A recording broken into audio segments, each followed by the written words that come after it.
그러니까 미국 입장에서 보면 이거예요. 중국, 북한, 러시아 반미 벨트잖아요. 네네. 이 반미 벨트가 전부 다 핵이 있고 탄도미사일이 있어요. 아시아 태평양 지역을 딱 봤을 때 탄도미사일 역량을 가지고 있는 건 한국밖에 없어요. 맞습니다. 네. 근데 우리가 순항 미사일이 있다? 네. 바다 쪽에서 돌아와서 올지도 몰라요. 3면을 다 막아야 되나요? 그러니까 굉장히 피곤하죠. 근데 누가 더 레이더 시스템이나 방공 시스템이 낫냐? 북한은 방패는 없고 펀치만 있어. 근데 우리는 방패와 펀치 두 개 다 있거든. 네. 그럼 누가 이길까요? 건들지 마라. 네. 우리가 깨어나면 지옥이 펼쳐질 걸. 네.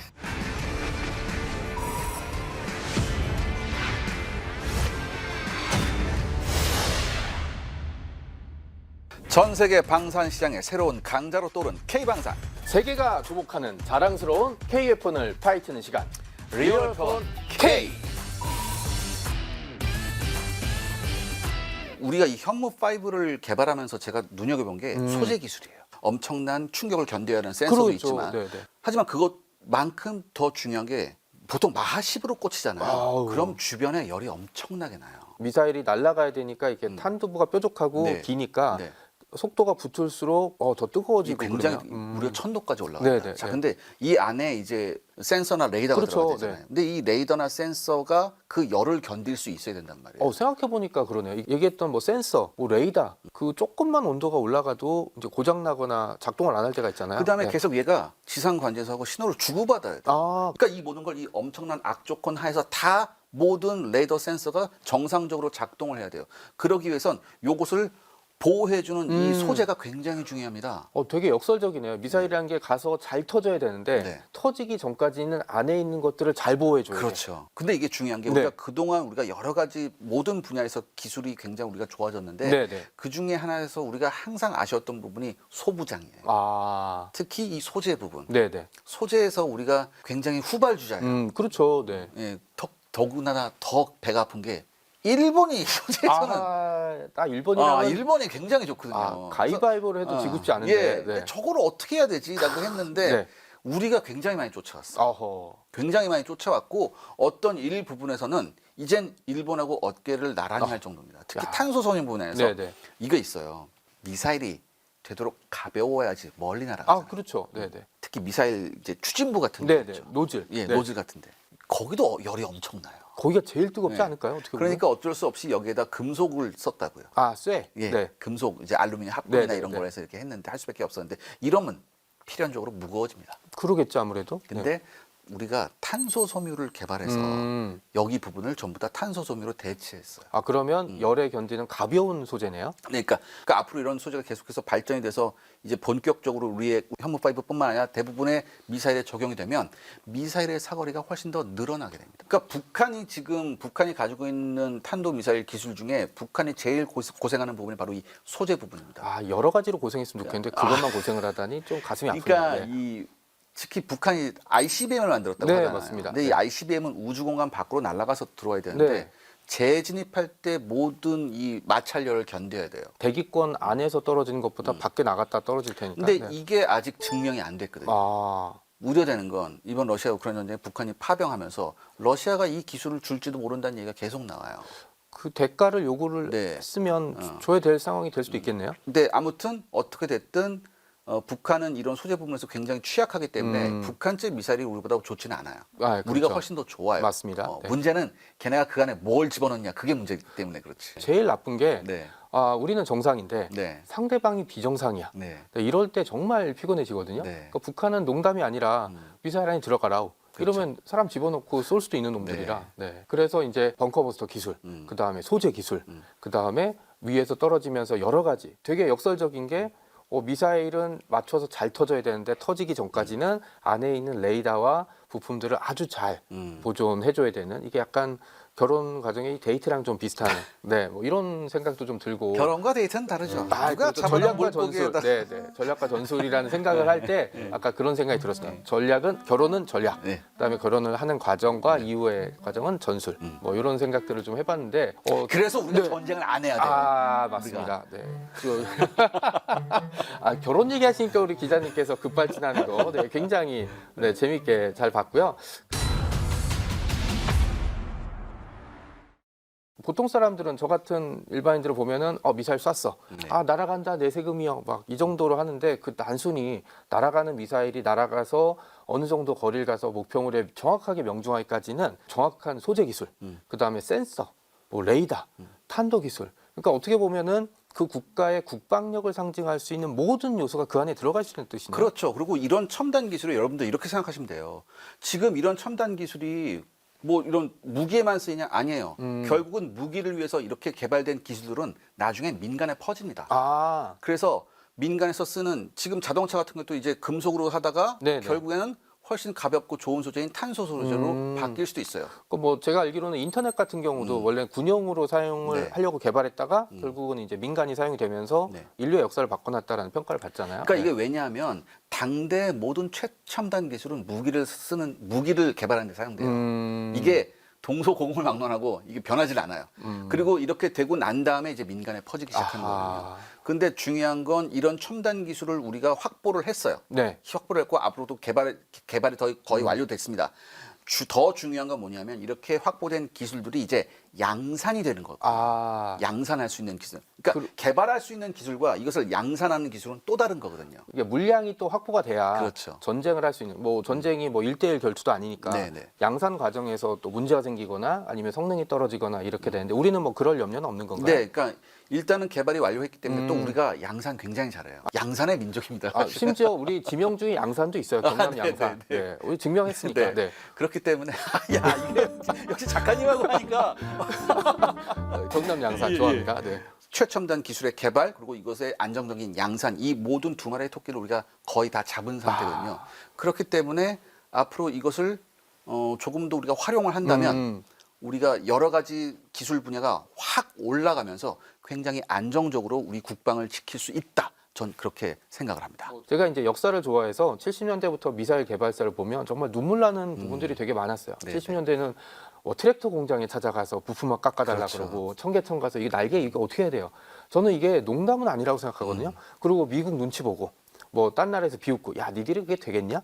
뭐 무기 개발사의 공통점이긴 그렇죠. 하지만 네. 그런데 하나 이렇게 해서 아까 말씀드렸듯이 야 우리가 기술 그거 제한 없으면 얼마나 돼? 5, 4, 3, 2, 1 이렇게 한 거 보면 야 우리는 정말 그 여러 가지 위기와 이런 것들을 잘 극복할 수 있고 그리고 그거의 어떤 결과물이 저는 이제 현무5가 아닐까. 네. 그래서 어떻게 보면 현무5가 괴물이라고 얘기하지만 제 생각에는 이 현무5를 이 짧은 시간에 그러니까 70년대라고 치면은 진짜 50년 됐잖아요. 50년 사이에 이 현무5라는 미사일까지 도달한 우리 한민족이 정말 괴물이 아닐까라는 생각을 좀 해봤습니다. 맞습니다. 그러니까 2012년에 우리가 미사일 협정이 개정되면서 이제 사거리하고 중량 제한이 이제 풀어졌죠. 네네. 그런 게 있었는데 뭐 2012년에 그걸 있었고 이제 2020년에 그걸 이제 공식적으로 얘기를 네네. 해줬었는데 이게 이런 거예요. 그 나라의 역량이 어느 정도 올라가는지 미국도 보는 겁니다. 그렇죠. 예. 그리고 그 미국이 한국이 이 정도 수준이고 한국이 이 정도 무기를 만들 수 있는 충분히 역량이 있는데 계속해서 그걸 막고 있거나 제한하면은 이게 우리는 한미 군사 동맹이잖아요. 그렇죠. 네. 이 동맹도 자칫 훼손될 수가 있거든요. 그렇죠. 이게 북한은 지금 핵무기 만든다고 그러고 난리치고 있는데 우리는 미사일도 제대로 못 만들어. 그러니까 미국 입장에서 보면 이거예요. 지금 미국 입장에서 아시아 태평양 지역을 딱 봤을 때 중국, 북한, 러시아, 반미 벨트잖아요. 네네. 이 반미 벨트가 전부 다 핵이 있고 탄도미사일이 있어요. 그런데 자신들의 가장 강력한 동맹을 아시아 태평양에서 봤을 때 탄도미사일 역량을 가지고 있는 건 한국밖에 없어요. 맞습니다. 네. 일본도 아니거든요. 일본도 없죠. 그렇다면 뭐예요? 한국을 선택해서 한국의 탄도미사일 역량을 키워주는 쪽이 훨씬 미국의 국익에 이익이 된다고 미국도 판단하는 거예요. 그러니까 미국이 보기에 이제 한국은 이제 이런 정도 할 수 있구나라는 건 좀 기분이 좋은데 그렇게까지 계산했다는 건 좀 기분이 나쁘면서도 좋고 좋으면서 나쁘고 좀 외교는 복잡하네요. 네. 현실이죠. 외교는 우리가 이런 걸 생각해야 됩니다. 맞습니다. 그러니까 중요한 건 뭐냐면 우리가 그만큼 역량을 키우면 낭중지출한 말 맞습니다. 바로 네. 그거예요. 우리가 그만큼 노력하면 우리가 원하는 걸 얻을 수 있다. 인생이나 국가나 모두 마찬가지네요. 네. 그러니까 이 어떤 이 무기라는 건 네. 그 당대에 그 나라가 가지고 있는 고민을 가장 잘 반영하고 있거든요. 미사일. 네. 네. 더군다나 왜 우리가 탄도미사일로 벙커버스터를 만들 수밖에 없었나 이런 걸 우리가 한번 생각을 해봐야 됩니다. 그렇죠. 핵이 있으면 해결이 될 문제가 있긴 하지만 우리는 그렇게 할 수 없으니까 뭐 딴 나라에서 중국에서도 그러고 야, 너무 과무장 아니야? 어떻게 보면 핵이라는 무기가 사실 쉽게 쓸 수 있는 것도 아니고 러시아 우크라이나 전쟁에서도 러시아가 그런 게 있잖아요. 야 우리 땅 넘으면 핵 쏜다. 근데 넘어왔는데 야 깊게 들어오면 쏜다. 이랬다가 결국은 지금까지 못 쏘고 있거든요. 그런 거 보면 핵이라는 무기는 사용하기 굉장히 어려운 정치적인 무기가 될 수 있어서 뭐 지금 당장 전쟁이나 전쟁에 준하는 분쟁 사태가 나도 그 어떤 지도자도 버튼을 마음대로 누를 수가 없거든요. 근데 이런 게 있어요. 그래서 현무5가 나왔을 때 괴물이란 말이 있었고 괴물이기 때문에 뭐 전술핵에 버금간다 이런 얘기가 나는데 이거는 또 아니죠. 유튜브에서 전술핵 탄두다. 전술핵 탄두에 준하는 미사일이다 이렇게 되는데 그건 아닌가요? 절대 아니에요. 왜냐하면 제가 말씀드렸잖아요. 히로시마에 떨어뜨린 게 15킬로톤이라고. 15킬로톤. 네. 근데 현무5의 탄두가 몇 톤이에요? 8톤. 8톤. 그중에 폭약은 한 2톤으로 추정되죠. 네네. 15킬로톤과 2톤이에요. 단위수가 다르네요. 뭔지는 잘 모르겠지만. 네. 1000배. 그러니까 킬로톤이면 1000배란 뜻이죠. 톤의 1000배잖아요. 네네. 그러니까 아니에요. 아니긴 하지만 네. 상대방한테 핵탄두 못지않은 좀 위기감을 주고 있는 그런 무기다. 왜 우리 현무가 전술핵 미사일이 아닌지 전술핵급이 아닌지에 대해서 뭐 숫자로 여러 가지를 막 설명하신 분도 있는데 어렵잖아요. 세상은 문과들 추성인데 굉장히 어렵잖아요. 네네. 그래서 제가 간단하게만 말씀드린 거예요. 15킬로톤하고 2톤 단위가 다르잖아요. 작가님께서 말씀하실 때. 잘 모르겠지만 하나는 톤이고 하나는 킬로톤이면 공이 한 2개는 더 붙겠네요. 네. 그 정도는 세 개요? 네. 그 정도는 문과도 뭐 추정할 수는 있는 것 같습니다. 그러니까 근데 여기서 굉장히 시사점이 있죠. 현무3 순항 미사일이 여러 가지 버전으로 바뀔 수 있어요. 우리가 이미 뭐 배에서 전투하면서 쏠 수 있고 잠수하면서 쏠 수 있다는 거예요. 그러니까 우리가 이미 도산 안창호급이 탄도 미사일이 있는데 그렇죠. 이게 잠수함에서 이게 순항 미사일 발사한다는 것은 이 잠수함이 제한적이나마 전략 공격이 가능하다는 거거든요. 만약에 도산 안창호급만 탄도미사일 발사할 수 있는데 우리 손원일급도 있고 장보호급도 있잖아요. 맞습니다. 네. 여기도 어뢰 발사관을 통해서 순항 미사일을 발사할 수 있거든요. 뭐 이렇게 쏘나 이렇게 쏘나. 네. 그렇기 때문에 이게 굉장한 의미예요. 순항 미사일 특히 순항 미사일은 잠수함에서 발사하면 어디서 올라올지 모르잖아요. 그러니까 예를 들어서 탄도 미사일을 방어하려고 하면 북한도 탄도 미사일 우리 대한민국에서 쏜 탄도미사일을 방어하기 위해서 북한도 여러 가지 시설을 만들어 놓을 거란 말이죠. 네. 그럼 당연히 땅에서 쏘니까 땅 쪽으로 올라오는 휴전선 부근에 이렇게 레이더를 켜놔요. 근데 우리가 순항 미사일이 있다? 바다 쪽에서 돌아와서 올지도 몰라요. 그럼 얘네는 어떻게 돼요? 바다 쪽으로도 레이더를 켜놔야 된다. 3면을 다 막아야 되나요? 그러니까 굉장히 피곤하죠. 그건 이제 사실 우리도 마찬가지. 근데 누가 더 레이더 시스템이나 방공 시스템이 낫냐? 이런 것까지 생각해 봐야죠. 왜? 북한은 방패는 없고 펀치만 있어요. 근데 우리는 방패와 펀치 두 개 다 있거든요. 그럼 누가 이길까요? 이거 양손의 무기를 가지고 있는 우리가 훨씬 유리하겠죠. 그렇죠. 만약에 우크라이나가 전술핵 미사일이 한 발이라도 있었다면 러시아가 침공할 수 있었을까? 이런 생각도 한번 해보거든요. 그러니까 90년대인가요? 그 우크라이나가 분리될 때 사실 우크라이나 지역에 핵무기가 있었잖아요. 그거를 강대국이 우크라이나의 안전을 보장하는 조건으로 해체시켰는데 이게 뭐 30년도 못 갔네요. 어떻게 보면. 그러니까 이런 여러 가지 것들이 엄청난 우리가 기술을 개발했고 엄청난 무기를 보유했지만 딱 한 가지가 없는 우리한테 굉장히 큰 시사점을 주는 겁니다. 이게 어떻게 보면 활용 점정. 네. 이런 건데 여기에 대해서는 뭐 그 누구도 예측할 수 없는 지점들이 많기 때문에 뭐 우리가 지금 현재 다룰 수 있는 문제는 아닌 것 같습니다.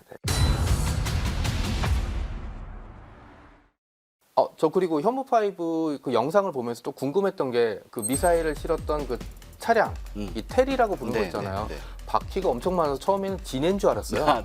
그리고 이게 길이가 20m? 이게 건담보다 더 긴 것 같아요. 건담이 18m가 나오거든요. 근데 그거보다 긴 게 누워서 가서 이거 운전하려면 진짜 힘들겠다라고 생각하고 있는데 갑자기 옆으로 가더라고요. 얘가. 그래서 처음엔 자동차 고장 났나? 이랬더니 그냥 바퀴가 옆으로 가서. 그래서 제가 운전을 잘 못하지만 야 주차하기 진짜 쉬워졌겠다. 그러니까 이게 18개 바퀴 모두에 조향 장치가 있다는 얘기입니다. 진짜 진해네요. 그러니까 이걸 생각해 보셔야 돼요. 만약에 그렇게 큰 트럭이 앞에만 조향 장치가 있으면 이게 회전할 때 반경이 엄청나게 길죠. 근데 이 반경이 이게 모두 조향 장치가 있다는 얘기는 반경이 짧게 굉장히 좁은 폭의 도로에서도 갈 수 있다는 얘기예요. 이게 왜 중요하냐면 적국이 어떤 미사일을 만들었을 때 그 이동 차량이 어디까지 갈 수 있나를 적국의 지도를 놓고서 예측할 수가 있어요. 아, 예를 들어서 뭐 차량이 너무 길거나 폭이 네. 넓으면 폭보다 좁은 도로는 못 가는 거 아니에요? 그렇죠. 아, 비포장도 힘들고. 근데 저 정도 기동력이면은 보통 4차선 도로는 다 간다는 얘기거든요. 어. 그럼 뭐냐? 우리나라 지도를 놓고 봤을 때 어디든 다 갈 수 있네 이게 돼요. 아, 4차선 도로는 굉장히 많이 있으니까. 그리고 심하면 한쪽 막으면 2차선도 못 가는 건 그렇죠. 아니잖아요. 그러니까 북한 입장에서 우리가 이거예요. 우리가 북한 지도를 놓고 봤을 때 북한이 뭐 텔 실은 네, 미사일 네. 나오잖아요. 얘는 어디까지밖에 못 온다는 게 우리가 알 수 있어요. 그죠. 지도 비포장은 위에 못 가겠지. 그러니까 네. 매핑을 딱 할 수 있거든요. 근데 우리 현무 5 같은 이런 텔 같은 경우에는 이걸 매핑이 불가능합니다. 왜? 어허. 다 갈 수 있으니까. 대한민국의 4차선 도로는 엄청 많으니까. 그러니까 네. 이게 굉장히 중요한 거예요. 그러니까 상대방으로 하여금 저 미사일이 어디서 날아올지 모르겠다. 그렇죠. 이 발사 원점을 확인해야 또 대응을 할 수 있는데 이게 경남 양산에서 쏠지 아니면 의정부에서 쏠지 그렇죠. 어디서 쏠지 모르는 게 있고 또 한반도가 제가 또 22사단 출신이라 대한민국의 산악 지형에 대해서 빠삭하거든요. 아, 미쳤어요 진짜.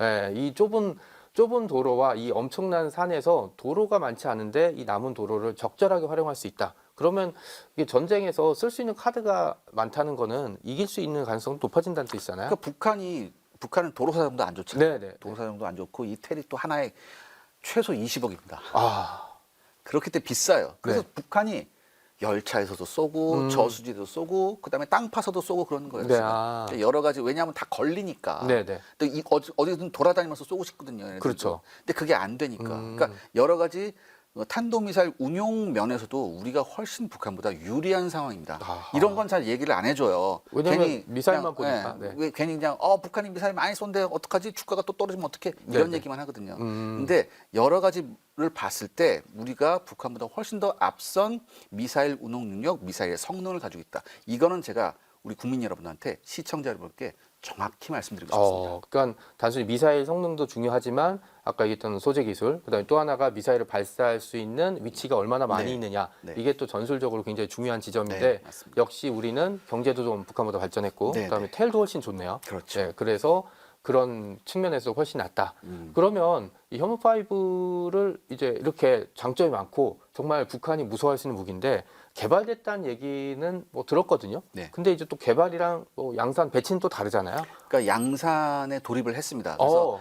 연간 목표가 연간 70발 그리고 전체적으로는 한 200발 이상. 그러니까 잘 몰라요. 200발만 할지. 공이 어떻게 하나 할지. 더 붙을지. 예. 네네. 그러니까 저는 나중에 우리가 여러 가지 지금 구체적으로 세우는 계획들이 많거든요. 네네. 합동 화력함에서도 발수할 수 네네. 있는데 그 네. 합동 화력함에도 들어가게 되면 훨씬 더 만약에 합동 화력함이 구체화돼서 여기도 네네. 탑재가 된다고 하면 200발이 문제가 아니죠. 더 들어갈 수도 있죠. 네. 훨씬 더 많이 들어갈 겁니다. 그런 생각들을 좀 하게 되면서 이 현무5가 끝이 아니고 또 현무6이나 7, 뭐또 한미 미사일 사거리 지침이 끝나면서 네. 우리 또 극초음속 미사일도 이제 만들 수 있고 네, 네. 현무5가 끝이 아니라 현무6, 현무7, 현무 한 10까지 나올 수 있는 뭐 네. 그런 날들이 있는데 일단 현무5가 실전 배치가 잘 돼서 북한에서 뭔가 이상한 짓을 할 때 한 번쯤은 좀 고민하게 야 우리가 이걸 보내면 쟤들은 저걸 쏘겠네? 라는 걸로 좀 고민해 주는 것만 해도 네. 저는 개인적으로는 뭐 세금을 잘 쓰고 있다 네. 라는 이런 얘기들을 좀 해보고 싶습니다. 자, 오늘 현무5 얘기는 여기까지 하겠습니다. 밤새 하고 싶었어요. 우리 차르세영 기자님이랑 네. 얘기하면은 현무5 얘기하면은 더 얘기하고 막 이러고 싶었는데 오늘 어떠셨어요, 기자님? 저도 굉장히 즐거웠고요. 작가님께서 이렇게 잘 맞춰주시니까 왜 이런 거 있잖아요. 방송을 같이 계속 하고 싶은 사람. 아유 감사합니다. 네. 그 얘기가 진짜인지 아닌지는 이제 다음에 이제 확인을 할 수 있겠네요. 왜냐하면 저는 온 거고 이제 모셔진 거고 뭐 이런 차이가 좀 있거든요, 사실. 왜 사람이란 게 만남이 있으면 또 헤어짐이 있고. 저는 그렇게 생각합니다. 그 현무5가 괴물이라고 불리잖아요, 몬스터. 네, 네. 근데 어떻게 보면 이 몬스터를 만들었던 우리가 진짜 야, 몬스터가 아닐까라는 생각을 해봤고요. 좋은 의미에서. 네, 좋은 의미예요. 그러니까 건들지 마라. 네. 우리가 깨어나면 우리 마음속에 있는 몬스터가 깨어나면 지옥이 펼쳐질 걸. 네, 요걸로 좀 저는 이제 마무리를 좀 해보고 싶고요. 우리가 계속 잘 나갈 수 있게 사람을 갈아놓는다는 표현은 진짜 잔인한 얘기긴 한데 우리가 그렇게 지내왔거든요. 아버님, 할아버님들이 그렇게 해서 우리가 그 대가를 그리고 그 이득을 얻게 된 거잖아요. 우리가 잘 유지하고 이어받아서 더 좋은 것들을 만들어서 우리 후손들에게 야, 우리가 이렇게 노력했으니까 너희도 열심히 해봐 라고 이렇게 물려줬으면 하는 바람이 있고요. 우리가 그렇게 하기 위해선 여러분이 우리 리얼FMK의 구독과 좋아요, 알림 설정 부탁드리겠습니다. 마무리 한번 부탁드릴게요. 네, 대한민국이 세계 4대 방산 강국이 되는 그날까지 저도 역시 응원하겠습니다. 감사합니다. 리얼 F1 K!